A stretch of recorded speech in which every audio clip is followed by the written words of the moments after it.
Olá, eu sou a Ana, Eu sou o André. somos os pais da Amélia e estamos literalmente à experiência. Cada vez mais, à medida que o tempo passa, mais certezas temos de que não sabemos nada sobre a nossa filha. Ou melhor dizendo, cada vez mais sabemos que há sempre algo mais para saber. E o meu cérebro deu um nó.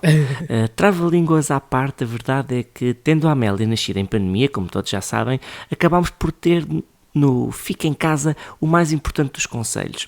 E foi o que teve de ser. Contudo, bem sabemos que isso nos levou a, eventualmente, não explorar tanto outras visões, outras abordagens ou outras respostas. Aliás, hoje percebemos que tivemos problemas que, na altura, não encaramos como tal. Por exemplo, a recusa da mama.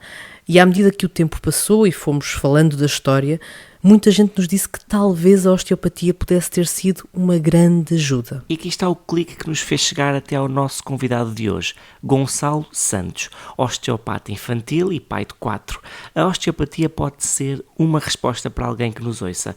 Poderia ter sido para nós, não tenham dúvidas. E ainda pode ser. Vão perceber que nestas coisas não vale a pena pensar que já vamos tarde demais. E para lá da experiência profissional, o Gonçalo conta com 4 filhos no CV. Isso sim é experiência. Esta parte dá aquele aconchego de sabermos que estamos a falar com alguém que vai compreender o que estamos a viver, que nos vai compreender até quando nem nós próprios sabemos bem se nos estamos a compreender. Mas isto hoje é só trava-línguas, eu não estou a perceber nada. Enfim, olhem, se gostavam de saber mais sobre a osteopatia, designadamente na infância, fiquem connosco. O que é, como funciona, em que casos pode ser útil e muito mais a desvendar nesta conversa que, sim, bem podia ser uma consulta. Uma consulta daquelas que nos fazem ter vontade de regressar. Vejam lá se não concordam. E pronto, e vamos então dar início. Hoje temos uma conversa sobre um tema que não se cruzou com a nossa vida e, aliás, já tivemos a oportunidade até de explicar ao nosso convidado porquê. Nós vivemos os primeiros tempos de Amélia confinados e havia sempre aquele grande receio. Se calhar não vale a pena pensar muito no que fazer, porque não podemos fazer grande coisa, mas temos a certeza absoluta, pelo que temos explorado, que teríamos tido respostas e soluções naquilo que foram os grandes desafios que enfrentámos, principalmente naqueles primeiros tempos em que estamos a tentar conhecer o bebé que chegou à nossa casa e à nossa vida. Por isso, Gonçalo Santos, osteopata infantil, muito obrigada por esta oportunidade, por este privilégio que é podermos conversar um bocadinho e falar sobre o que são estas respostas e soluções que podemos encontrar neste lado, nesta abordagem, porque lá está, o olhar, creio eu, tem de ser cada vez mais de vários pontos de vista, de várias valências. Obrigada, Gonçalo. Olha, Ana, antes de mais, muito obrigado eu também pelo convite, obrigado também por me darem aqui o palco para poder passar a minha experiência, a minha informação, o meu conhecimento, porque junto aqui duas fontes de conhecimento, que é, por um lado, aquilo que estudei e tenho vindo a estudar do ponto de vista profissional, da osteopatia e antes da fisioterapia e complementando com outras formações relacionadas com o bebé, com a parentalidade, etc. Mas também aqui com o meu laboratório, com a minha experiência pessoal de 4 filhos, que realmente também me deu aqui um olhar, uma visão diferente. Eu usei aqui um verbo no passado, mas se calhar o mais correto é usar mesmo o presente, que ainda olho e que me ajuda aqui nos dias de hoje a aprender e a evoluir e no fundo também nesta fase já da minha vida de partilhar também com outros através das nossas formações, através aqui de podcasts como aqui o vosso, e por isso também o meu agradecimento por me abrirem a porta aqui da vossa casinha e com muito gosto que eu estou aqui. Nós é que temos que agradecer. O Gonçalo, eu gostava de começar por fazer aquela pergunta, se calhar é óbvia, mas que temos que fazer. O que é a osteopatia? Não sei se é assim tão óbvio, sinceramente, porque acredito que se fizéssemos aí uma sondagem, se há muitas pessoas na opção B ou C de não sei exatamente o que é, se calhar assinalavam essa.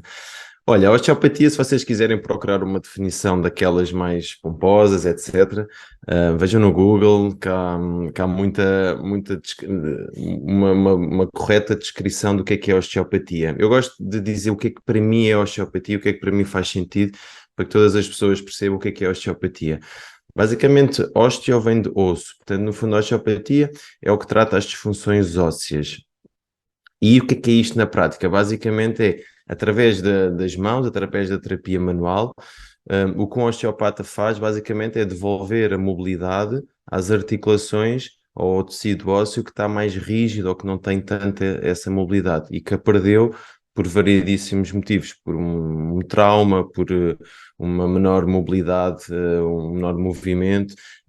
Portanto, no fundo, a osteopatia, através das mãos, através da terapia manual, devolve aqui esta mobilidade das articulações, no fundo aqui corrige também o alinhamento deste tecido ósseo, ou daí o ósteo. Da osteopatia infantil, basicamente é perceber este conceito de alinhamento, este conceito de elasticidade, mas adaptado aqui à população pediátrica, à população infantil. E quando nós começamos a ver bebés, aquela ideia que todos os bebés são muito moles, são muito elásticos, são muito flexíveis, aí começamos a perceber que nem todos têm esta mobilidade dita normal ou dita tão visível, porque há realmente bebés muito rígidos na globalidade, e há alguns bebés que têm zonas do seu corpo também muito rígidas e que são essas zonas que depois vão dar, por exemplo, um achatamento da cabeça ou um formato de cabeça menos redondo, ou uns braços mais rígidos, ou um pescoço mais desalinhado, ou umas pernas também mais rígidas, depois vão dar as cólicas, o refluxo, as etapas de desenvolvimento que podem ser um bocadinho mais desafiantes. Portanto, a osteopatia, resumindo toda esta explicação, basicamente, devolve aqui a mobilidade destas articulações e permite a criança, no caso da osteopatia infantil, permite a criança crescer e desenvolver-se de uma forma mais correta, mais direita, mais alinhada, isto na perspectiva física, ok? Não sei se fui claro. Não, bastante, aliás, fomos, digamos assim, à etimologia, não é? Partimos da palavra para depois aplicar naquilo que realmente é o vosso trabalho. E Gonçalo, e da experiência, o que é que dirias? Que há realmente uma procura por prevenção, ou há sinais de alerta, há preocupações que levam à procura de um osteopata? O que é que cada vez mais acontece? O que é que cada vez mais fazem os pais para chegarem até ti, digamos assim? Olha, só para contextualizar, este podcast está a ser gravado em 2023, não é? Em janeiro de 23, e eu tenho aqui o marco de uma década já a trabalhar com bebés, e há 10 anos atrás as pessoas vinham por desespero, ponto. Desespero, entenda-se, Gonçalo, já experimentei tudo, o meu bebé não dorme, o meu bebé tem este problema, tem a cabeça assim, não gatinha, sei lá, variedíssimos motivos, e as pessoas vinham muito com esta ideia, já experimentei tudo, você é a minha última opção. Portanto, esta é diria aquele conjunto de pessoas ou de pais que vinham muito por desespero, ok? Hoje em dia, 10 anos depois, felizmente, e também acredito muito, fruto das redes sociais, fruto deste acesso à informação, que se calhar há uns anos atrás não tínhamos. Hoje as pessoas já vêm também, não todas, mas algumas já vêm por prevenção. E isto é muito curioso, porque primeiro diz-nos que nós estamos a fazer um bom trabalho e que realmente temos impacto na vida das crianças e das famílias. Depois diz-nos também que o conhecimento está a passar.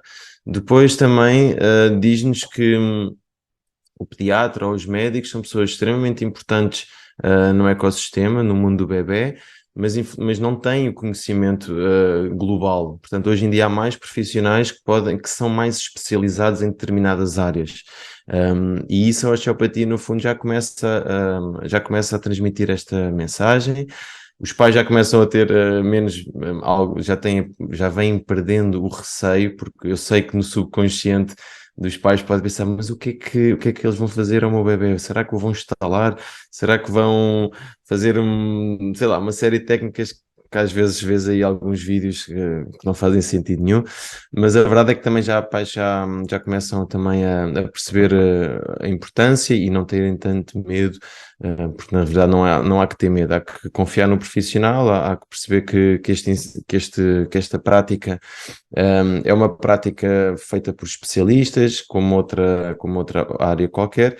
Portanto, eu diria, respondendo à tua pergunta, que há aqui dois tipos de pessoas: as pessoas que vêm por desespero e as pessoas que já vêm, felizmente, por prevenção, porque sabem que o bebé dentro da barriga da mãe pode ter posições de muita compressão, porque sabem que o tipo de parto, um parto mais de fórceps, de ventosas, uma cesariana, portanto, fisicamente, e eu falo muito da palavra fisicamente porque é isto que nos distingue, fisicamente o bebê não teve o mesmo movimento, nem passou pela mesma experiência em comparação com um parto em que não teve tanta complicação.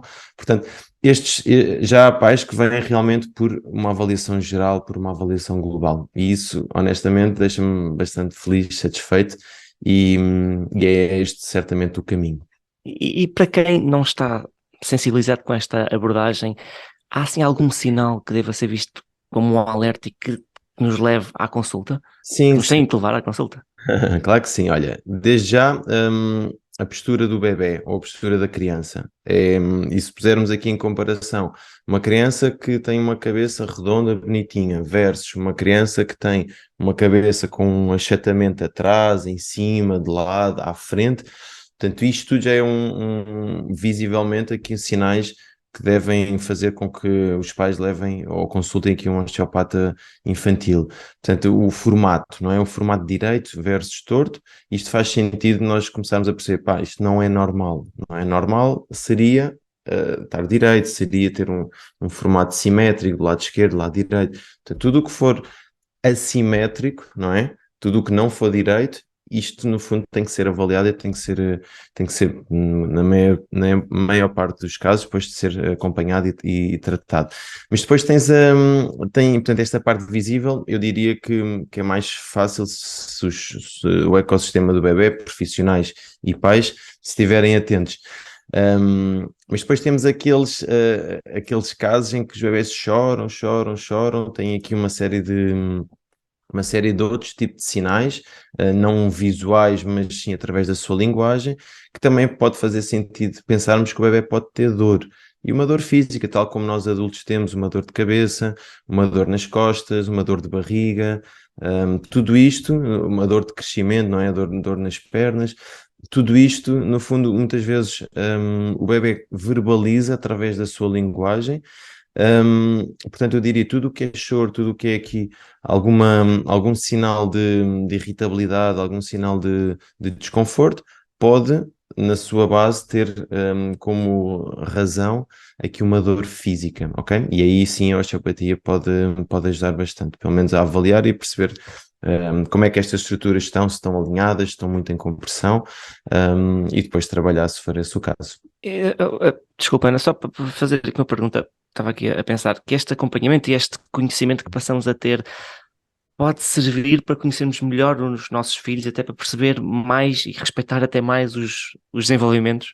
Sim, absolutamente. O nosso corpo, no fundo, e eu gosto muito de perceber, ou de usar aqui exemplos de adultos ou de adolescentes para percebermos o bebê, porque as diferenças, em termos de emoções são muito idênticas, só a forma de verbalizar é que são um bocadinho diferentes.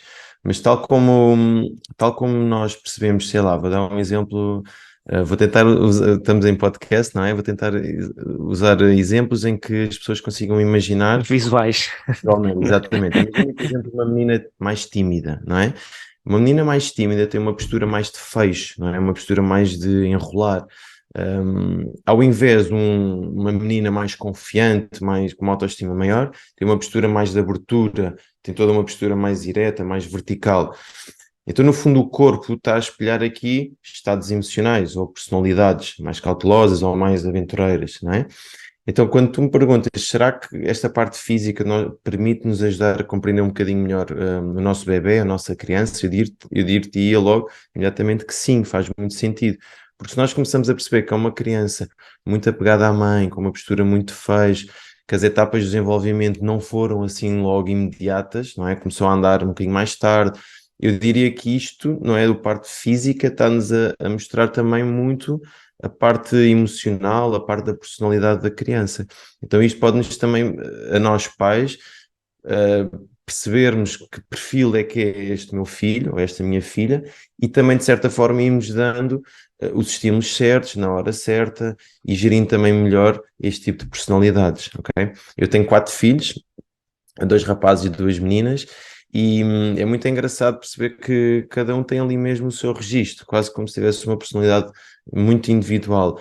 E na forma de nós comunicarmos, nós pais, na forma como nós apresentamos o mundo através de estímulos, através da pressão, através de... Isto também, no final de contas, nós também temos que ter esta visão do tipo de personalidade para também melhor percebermos e conectarmos e criarmos empatia com o nosso filhote.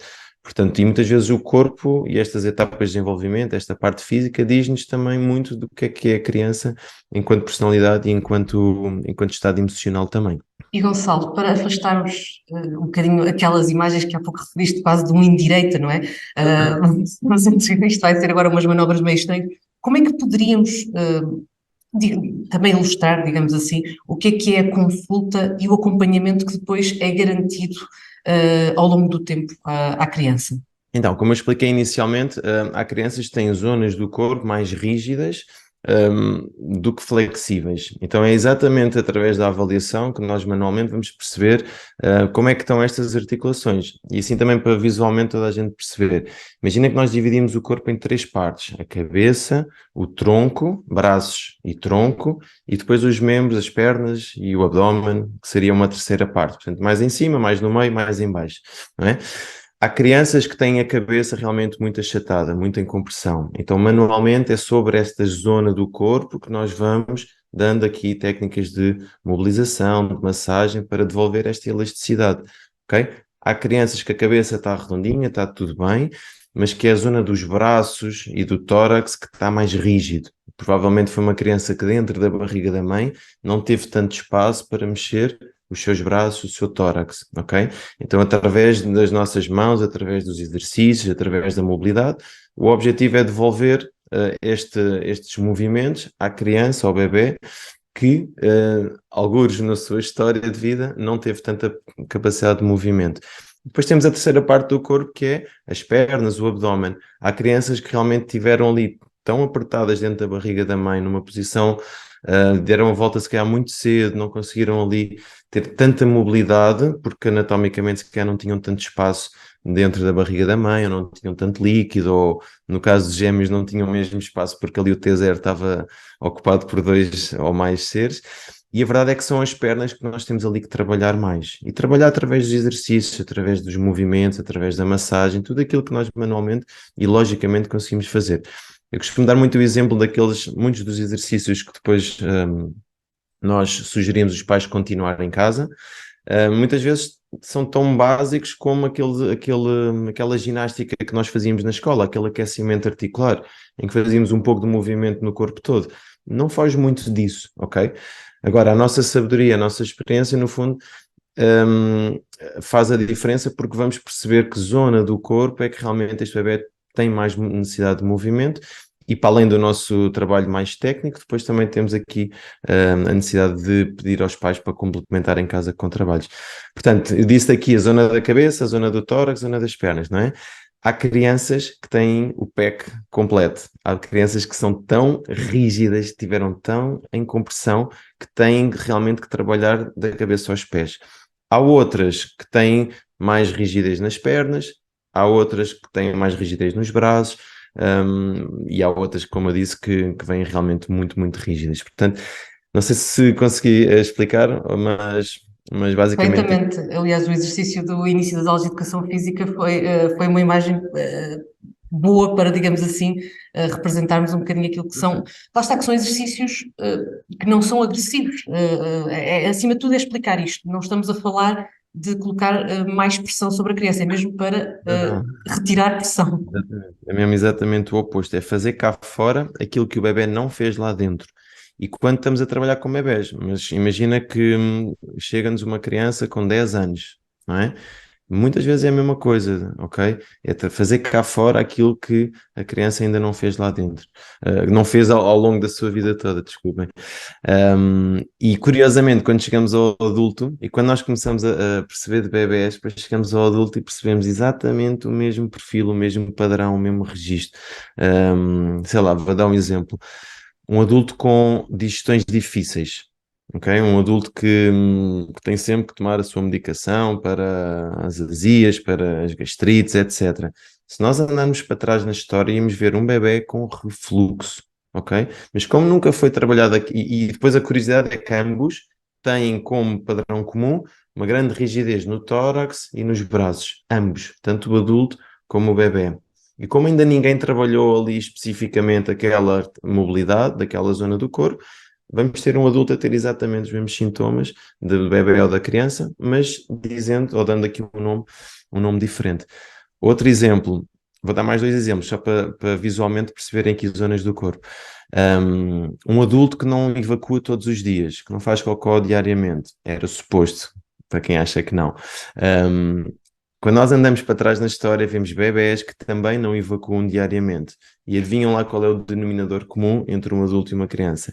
É a zona da pelvis, a zona das pernas, que são rígidas, têm ali algum desalinhamento, alguma rigidez. Acho que a palavra rigidez é fácil de perceber. E porquê que acontece com uns e com outros? Porque basicamente ainda não foi feito um trabalho específico ali de mobilidade daquela zona do corpo e daí temos os mesmos sintomas ou as mesmas características que é não evacuar diariamente. Então é preciso trabalhar ali a mobilidade. Ou, por exemplo, vindo aqui mais para a parte de cima do corpo, se temos aqui sei lá, uma zona da cabeça muito achatada, não é? Ou se calhar da cara, para não estarmos a usar sempre a cabeça. Aqui o nariz muito metido para dentro, ou uma testa muito proeminente, ou um olho mais aberto ou mais fechado.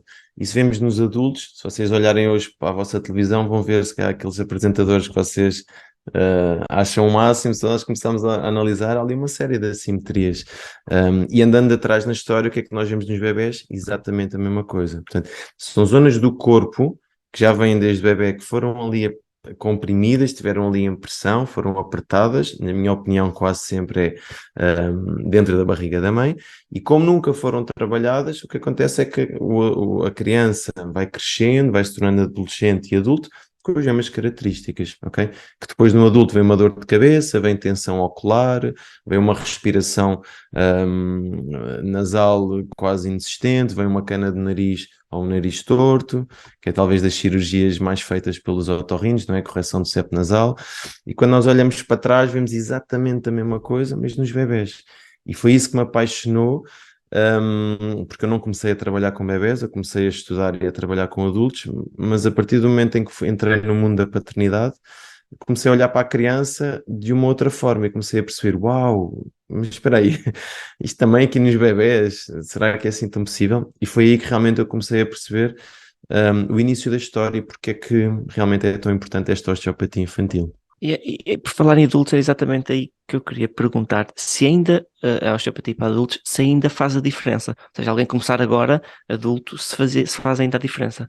Olha, faz muita diferença. Se me perguntares se visualmente um adulto consegue mudar a sua forma só através das mãos, a parte visual e a forma, eu diria-te que não.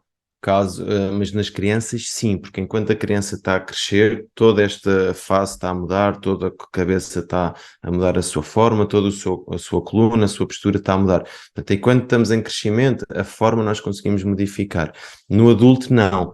Mas conseguimos trabalhar aqui a mobilidade dessas articulações. E havendo mais mobilidade, todo o sistema funcionará de uma melhor forma.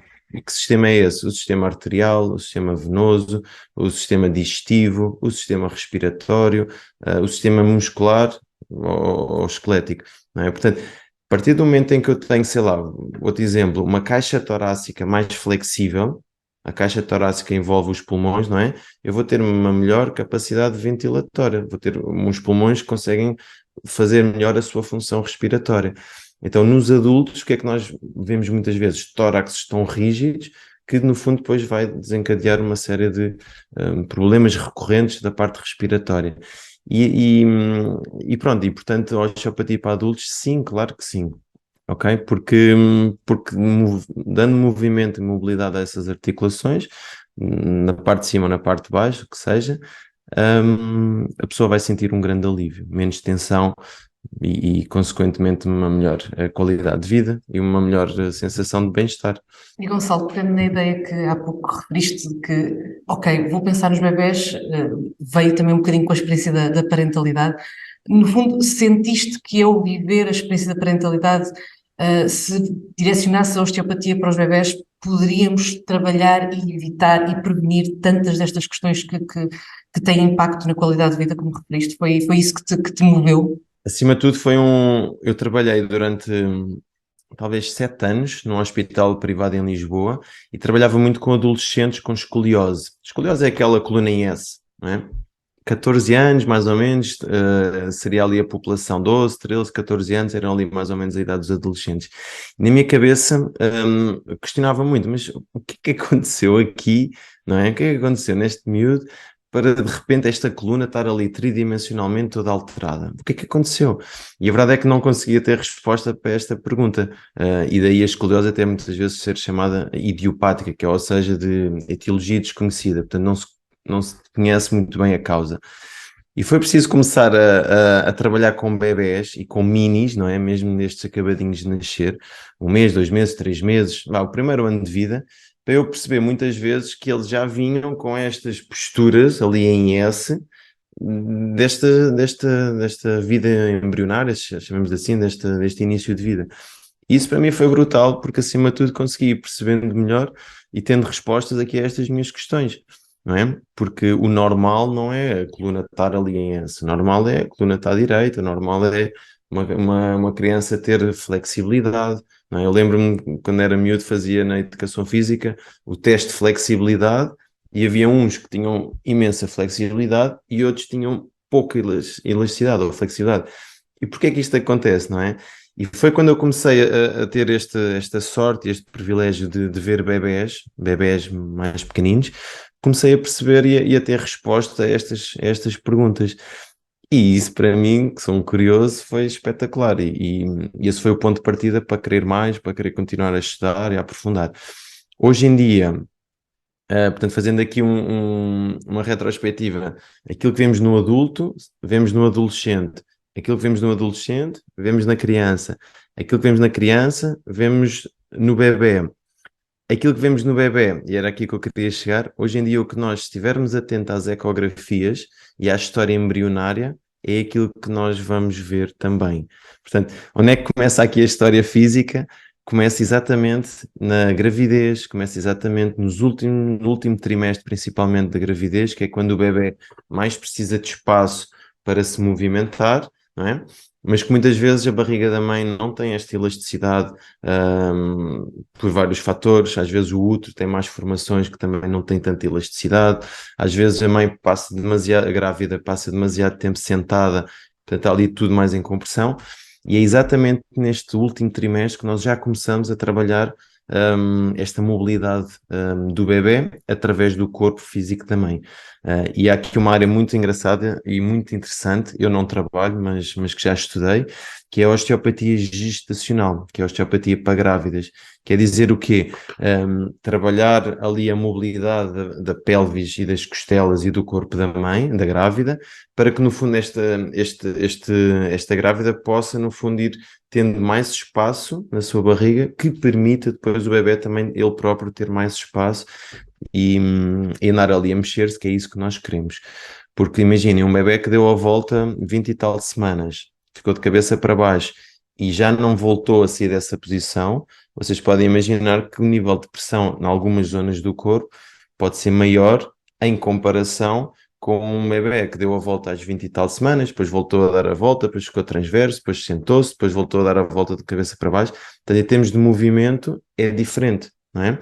Ou um bebé que nunca deu a volta, aqueles pélvicos, tiveram sempre ali na mesma posição. Portanto, estes pormenores depois vão fazer toda a diferença com o nosso bebé que temos cá fora. Um bebé que amamenta bem, ou aumenta mal, ou que magoa a mãe, um bebé que é mais adormecido, ou um bebé que é mais ativo, uma criança que gatinha, que anda nos timings certos, ou uma criança que não o faz, ou o faz de forma assimétrica. Portanto, isto tudo depois são consequências do início da história que começa dentro da barriguinha da mãe, principalmente no último trimestre.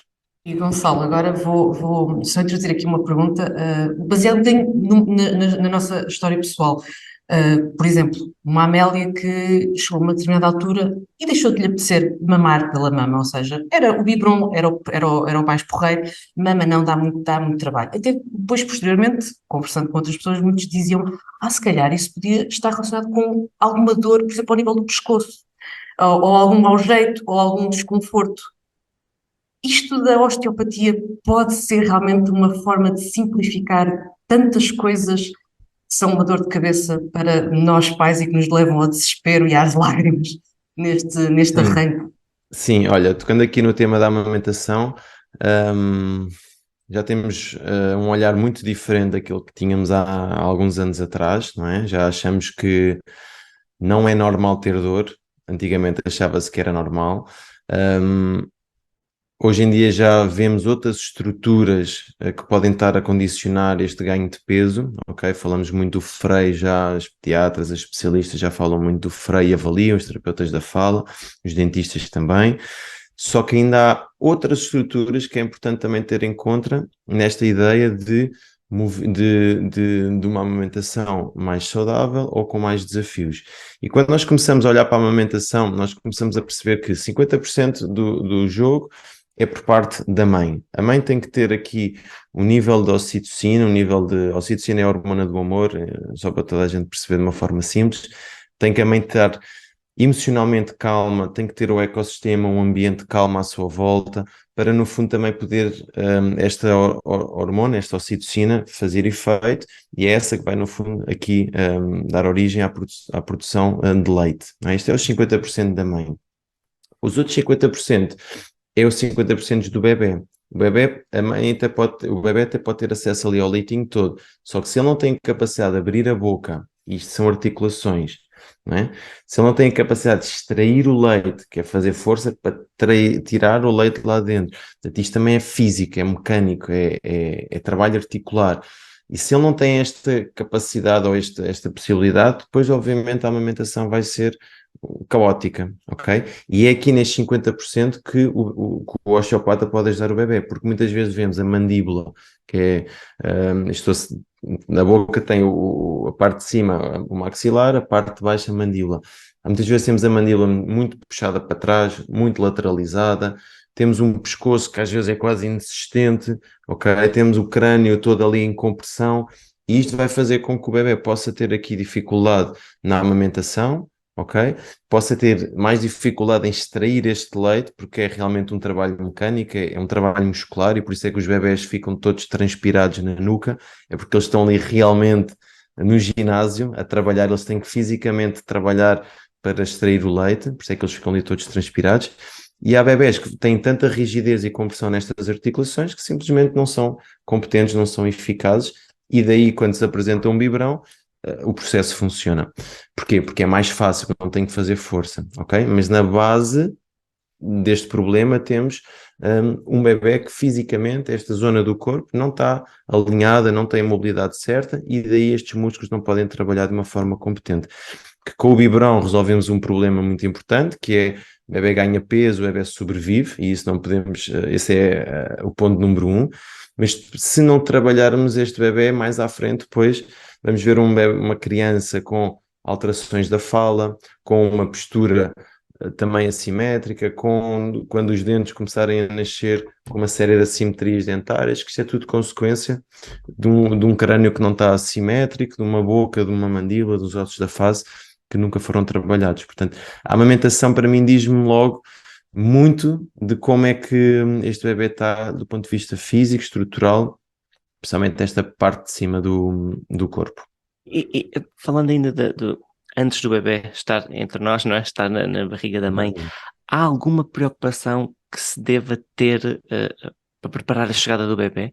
Olha, excelente pergunta, André. Ainda bem que tocas, porque se calhar já não iríamos lá tocar, já não iríamos falar nisto. Mas imaginem, por exemplo, o que é que uma grávida pode estar atenta a se o bebê está bem posicionado ou não? Muitas vezes através da dor, ok? Uma grávida que tenha uma ciática à direita, por exemplo, o que é que isto significa? Que o bebê está mal posicionado. Deve estar ali de uma forma muito oblíqua, está ali mais sobre o lado direito, e daí está a comprimir estas estruturas à direita, e a grávida tem mais dores. Imagine uma grávida que tem muita dor aqui na parte de frente da barriga. muito aqui na parte de baixo, nestes ossos da pelvis à frente. Significa que o bebê está muito descido, está ali de certeza a fazer ali muita pressão. Portanto, aí já vamos quase de certeza ter um bebê aqui com algumas marcas de compressão no seu corpo. Imagina, por exemplo, uma grávida que tem muitos enjoos, porque muitas vezes o bebê está muito subido e está ali a pressionar muito o estômago. Portanto, já é um bebê que, do ponto de vista físico, não, em comparação com outros, pode não ter estado ali com tanto espaço de movimento. Portanto, eu diria que a dor é talvez um melhor indicador de como é que este bebê está posicionado ou não, ok? E partindo do princípio que não é normal, partindo do princípio que hoje há profissionais que podem ajudar a resolver estas dores, está bem? É muito engraçado que nós temos falado com muitas pessoas agora nesta segunda temporada e todos focam este ponto, não sei se concordas, Ana, que é a dor. A dor é para ser resolvida, não pode haver dor, ponto final. Tem sido muito engraçado esta conclusão que vamos tendo ao longo destes episódios que temos gravando. Força, Ana, desculpa interrompido. Não, não, aliás, eu só ia mesmo complementar um bocadinho este raciocínio do Gonçalo, e no fundo, nesses casos, há exercícios, como há pouco referiste, que podemos ir fazendo para garantir este espaço e também o conforto à mãe, ou seja, é um win-win para as duas partes. Sim, obviamente que há casos muito complexos, há gravidez de riscos, há uma série de outros casos muito particulares, não é? Que impedem o movimento, mas a verdade é que se está tudo a ir num sentido normal, num sentido correto, o exercício e a mobilidade da grávida é mesmo muito importante, porque sempre que uma grávida se mexe, o bebê lá dentro também se está a mexer e isso é positivo. Está bem? Isso é muito positivo. Ao invés, e permitem-me aquelas grávidas que se calhar vão ouvir isto, aquelas grávidas que trabalham até ao fim, até ao último dia, sempre sentadas, sempre, isso não é assim tão interessante para o bebê, ok? Eu tinha que dizer isto porque é realmente importante. É importante. É importante o movimento. Hoje em dia há profissionais do movimento extraordinários, especializados nas grávidas. Não vou aqui especificar porque há muitos, digo, especialistas do movimento, porque há realmente muito bons profissionais nesta área, e que o movimento é mesmo muito importante, sim, sem dúvida. Está bem? Não passar muito tempo ali na mesma posição também. É usar este podcast para ir andar e ouvir. Por exemplo. Partilhar aqui uma grávida de confinamento. Era ao final do dia, era uma caminhada para tentar contrariar o que era o resto do período, digamos assim, de estar acordada. É muito sentada, sem dúvida. E Gonçalo, esse pormenor é muito importante porque neste pós-pandemia nós tivemos muito mais bebés, ou então era eu que não estava tão atento, mas eu acho mesmo que é o fator social que causou isto. Nós tivemos muito mais bebés com refluxo, muito mais bebés com pressão, com fenómenos de compressão, assim, com marcas mesmo de aperto. E eu acredito muito que a causa disto vem de um lifestyle, de um estilo de vida em pandemia mais passivo, mais parado, menos ativo. e Gonçalo, eu vou de alguma forma fazer aqui uma última pergunta que acho que resume um bocadinho aquilo que foi a nossa conversa. Cada vez mais trabalhar o bebé, trabalhar até a grávida, envolve sem dúvida um olhar multidisciplinar, ou seja, é por essa diversidade que podemos tirar tantos truques, passo a palavra, para lidar melhor com o bebé e com os desafios que tanto gravidez como o bebé depois, principalmente os primeiros tempos, trazem para a nossa vida. Sem dúvida alguma, porque isto é uma mensagem que eu partilho muito nas minhas redes sociais. Aproveito para fazer aqui também um convite. Quem não me segue, Gonçalo Santos _osteoinfantil no Instagram, no Facebook. Mas isto é uma mensagem que para mim é muito claro, que é quando nós temos um problema, uma dor, algo que não está bem, e isto é válido mais uma vez, tanto para adultos como para crianças, para bebés. Normalmente há aqui três pilares, três pontos aqui de um triângulo, como eu gosto de ver, ou de um tripé, que são essenciais, que é a parte física, a parte emocional e a parte metabólica. A parte física é o corpo tem movimento ou não, e o movimento é essencial para nós termos saúde. A parte emocional é os nossos pensamentos, aquilo que vai dentro da nossa cabeça, a nossa felicidade versus a nossa infelicidade. E a terceira, a parte metabólica, que é muito relacionada com aquilo que nós comemos, aquilo que é o nosso metabolismo. Se estes três pontos estiverem em equilíbrio, normalmente nós temos um bebé saudável, uma criança saudável, um adulto saudável. Quando algum destes pontos não está equilibrado, vai dar asneira, vai dar treta, vai dar doença, vai dar alguma história, ok? O que é que o osteopata pode fazer? A parte física, ok? A parte física, ponto. Eu posso ir ao melhor osteopata do mundo, mas se o problema for uma questão metabólica, for uma questão de bactérias no intestino, for uma questão de nutrição, não vamos resolver o problema, não é? Ao invés também, eu posso ter um bebé com cólicas, já lhe dei a medicação toda e continua com cólicas, porque se calhar a origem dessas cólicas não é metabólica, não é química, não se resolve com a bioquímica, resolve se calhar com uma boa massagem, com os bons movimentos, a parte física, não é? E depois temos todo o contexto emocional e social, que há muitos profissionais excelentes nesta área, e isto para terminar e para responder à questão, claro que nós temos que ter uma equipa multidisciplinar para trabalhar cada uma destas áreas. Se calhar daqui a 1 ano ou 2 estou a falar de uma quarta, de uma quinta área, mas ao dia de hoje para mim está muito claro que pelo menos estas 3 áreas têm que estar mesmo, têm que trabalhar em conjunto, ok? E a multidisciplinaridade faz parte do jogo, faz parte do processo, porque cada um é especialista na sua área.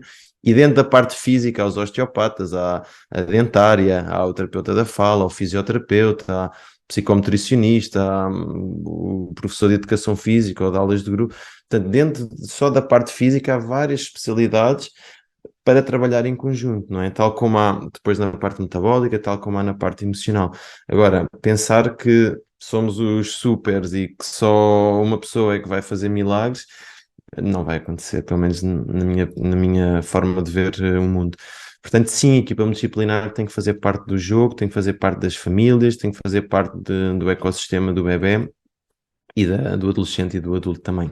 Gonçalo, obrigada. Acho que Muito foi obrigado. uma conclusão daquelas que faz um belo ponto final para esta conversa e que também a nós, eu pelo menos falo por mim, acho que o André certamente vai corroborar, aprendemos muito, Muito. até para olhar para nós próprios, para a nossa vida, para o caminho que fizemos até aqui e para o caminho que queremos fazer no futuro. Muito obrigada, Gonçalo. Obrigado, Ana, obrigado, André, muitos parabéns pelo vosso projeto e continuem porque vocês são aqui um veículo para também mais profissionais, mais pessoas com conteúdo terem um pouco de voz e terem aqui também e chegarem a outras pessoas. Portanto, parabéns e tenho muito respeito pelo vosso projeto e admiração também. E obrigado também pelo vosso convite. Obrigado, nós. Obrigada. Continuem, que é importante, muito importante. Obrigado, Gonçalo. Incrível como há tanto impacto da infância na vida adulta. Incrível como uma prevenção pode fazer tanta diferença. Incrível como uma só criança pode ser olhada de tantas perspectivas na construção do seu bem-estar. E ainda incrível como há abordagens tão fáceis de entender e que, no que passa despercebido, podem encontrar respostas. Respostas que muitas vezes podem até ser explicação para questões que, identificadas pelos pais, nem sempre parecem perceptíveis ou que acabamos por, lá está, desvalorizar, por sentirmos que podemos estar a ser paranoicos.